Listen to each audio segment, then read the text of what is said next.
All right, let me tell you something that's going to affect every single person watching this video right now. Whether you're 25 and just starting your career, whether you're 45 and planning for retirement, or whether you're already collecting Social Security, what I'm about to share with you is absolutely critical to your financial future. You've heard the rumors, you've seen the headlines. Social Security is running out of money. But here's what nobody's telling you. The real story is far more complex and, frankly, far more urgent than those clickbait headlines suggest. And by the time we're done here today, you're going to understand exactly what's happening, why it's happening, and most importantly, what you need to do right now to protect yourself and your family. So before we dive deep into this, do me a favor, hit that subscribe button and turn on notifications because this is the kind of content that could literally save your retirement. I don't say that lightly. The information I'm sharing today took me weeks to research, and I've broken it down in a way that anyone can understand, regardless of your financial background. Let's start with the elephant in the room. Is Social Security really running out? The answer is both yes and no, and understanding this distinction is absolutely crucial. Here's what's actually happening. Social Security has two trust funds, the Old Age and Survivors Insurance Trust Fund and the Disability Insurance Trust Fund. These funds have been collecting more money than they've been paying out for decades. That surplus has been building up, creating a reserve that the program has been relying on. But here's where things get interesting. According to the most recent estimates from the Social Security trustees, these combined trust funds are projected to be depleted by 2034. Now, I want you to really hear what I just said. Depleted by 2034, that's only about 9 years away from where we are right now. 9 years might seem like a long time, but in terms of retirement planning and government policy changes, that's basically tomorrow. Now, here's the part that most people get wrong. And this is super important. When we say the trust funds will be depleted, that doesn't mean Social Security disappears completely. It doesn't mean the program shuts down. What it means is that Social Security will only be able to pay out what it collects in payroll taxes. And based on current projections, that would allow the program to pay roughly 77 to 80% of scheduled benefits. Let me put that in perspective for you. If you're expecting a Social Security check of $2,000 a month, you might instead receive around $1,500 to $1,600. That's a significant cut. That's $400 to $500 less every single month. For many retirees who are living on fixed incomes, that kind of reduction could be absolutely devastating. So why is this happening? What went wrong? Well, the answer lies in some fundamental demographic and economic shifts that have been building for decades. When Social Security was created back in 1935, the average American didn't live as long as we do today. The system was designed with a certain ratio in mind, multiple workers paying in for every retiree collecting benefits.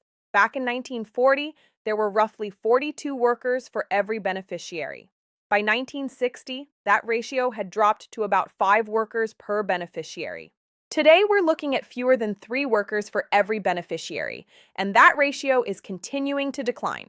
The baby boomer generation, one of the largest generations in American history, is retiring en masse.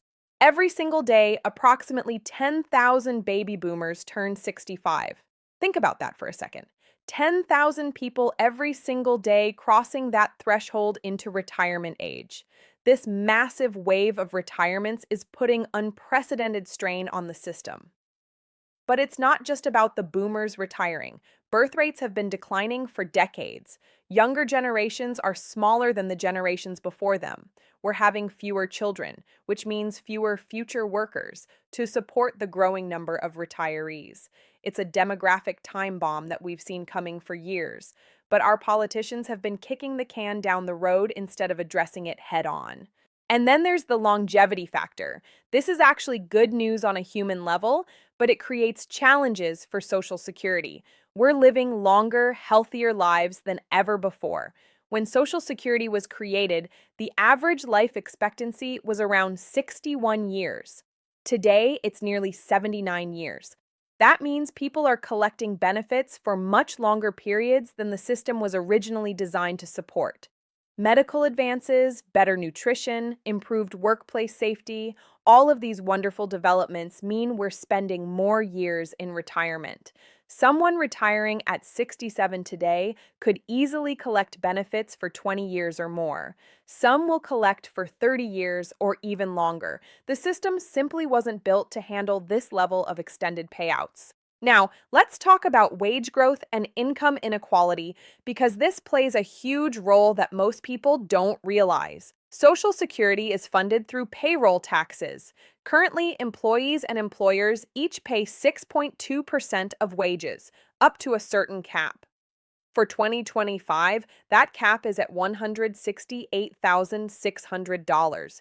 Any income above that amount isn't subject to Social Security taxes. Here's the problem. Over the past several decades, income growth has been heavily concentrated at the top. The wealthy are getting wealthier, but because there's a cap on taxable wages, all that additional income above the cap doesn't contribute to Social Security. Meanwhile, wage growth for middle and lower income workers has been relatively stagnant when adjusted for inflation. This means the overall tax base supporting Social Security hasn't grown as robustly as it needs to. There's also the issue of how the trust fund surplus has been managed. When Social Security collects more in taxes than it pays out in benefits, that surplus doesn't just sit in a vault somewhere. By law, it must be invested in special treasury bonds. Essentially, the government borrows that money and uses it for other purposes, promising to pay it back with interest. This has worked fine when the trust funds were growing, but now that we're drawing down those reserves, the government has to come up with the cash to redeem those bonds. With our already massive national debt, finding the money to pay back what was borrowed from Social Security adds another layer of complexity to the problem. So, what are the potential solutions? This is where things get politically contentious because every solution involves either raising taxes, cutting benefits, or some combination of both. Nobody wants to hear that, but those are the mathematical realities we're facing. One option is raising the payroll tax rate. Instead of the current 12.4% combined rate between employers and employees, we could increase it to 14 or 15%. Even a small increase would generate significant additional revenue. But of course, this means less take home pay for workers and higher labor costs for businesses. Another option is raising or eliminating the taxable wage cap.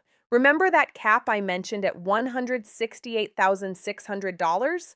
Some proposals suggest raising it significantly or removing it entirely so that all wages are subject to Social Security taxes.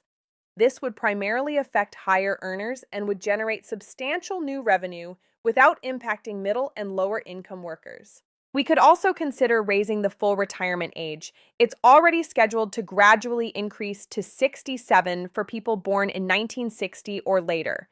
Some proposals suggest raising it further to 68 or even 70. The logic is that since we're living longer, we should work longer before collecting benefits. However, this disproportionately affects people in physically demanding jobs who may not be able to work into their late 60s. Adjusting the cost of living formula is another possibility. Currently, Social Security benefits are adjusted annually based on inflation. Some proposals suggest using a different inflation measure that would result in smaller annual increases. This would save money over time but would also mean benefits lose purchasing power more quickly. Means testing is another controversial option. This would reduce or eliminate benefits for wealthy retirees who have other sources of income. The argument is that Social Security should focus on those who truly need it. However, critics argue this turns Social Security from a universal program into a welfare program and could undermine political support for the system. The reality is that fixing Social Security will likely require a combination of these approaches. No single solution solves the problem entirely without creating significant side effects. We need a balanced approach that spreads the burden across different groups and different mechanisms. But here's what frustrates me, and I know it frustrates you too. Our politicians have known about this problem for decades. The Social Security trustees have been publishing annual reports warning about these challenges for years, yet Congress has done virtually nothing substantive to address it. Why? Because fixing Social Security requires tough choices, and tough choices don't win elections. Every year that passes without action makes the problem worse and the solutions more painful.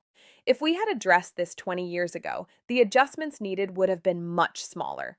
Now we're running out of time, and the changes required will be more dramatic and more disruptive. So, what does this mean for you personally?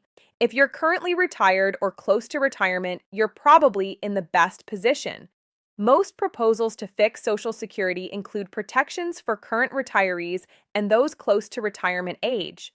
The changes would likely be phased in gradually, affecting younger workers more than older ones. If you're in your 40s or 50s, you need to be preparing for the possibility of reduced benefits or a higher retirement age. This means maximizing your personal retirement savings through 401ks, IRAs, and other investment vehicles. You cannot rely solely on Social Security for your retirement. It should be one piece of your retirement plan, not the entire plan. If you're in your 20s or 30s, you should assume that Social Security will look very different by the time you retire. Plan as if it might not be there at all, and if it is, treat it as a bonus. Focus on building substantial personal retirement savings because you're going to need it. The earlier you start, the more time compound interest has to work in your favor. Regardless of your age, diversification is key. Don't put all your eggs in one basket. Build multiple income streams for retirement. Save aggressively in tax-advantaged retirement accounts. Consider real estate investments. Build skills that could allow you to earn income even in retirement if needed. And here's something crucial that I want you to remember. Stay informed and stay engaged. Pay attention to what your elected representatives are saying about Social Security, contact them, and let them know this issue matters to you. The only way we're going to get meaningful reform is if voters demand it and hold politicians accountable. The truth about Social Security isn't that it's going completely broke, but it is facing a serious funding shortfall that will result in significant benefit cuts if nothing changes. The trust funds are being depleted, the demographics are working against us, and time is running out for painless solutions. But knowledge is power, and now you understand what's really happening. You're not going to be caught off guard. You're going to plan accordingly, save aggressively, and prepare for multiple scenarios. That's how you protect yourself and your family, regardless of what happens with Social Security. If you found this information valuable, please share this video with your friends and family. Everyone needs to understand what's coming and how to prepare. Drop a comment below and let me know your thoughts.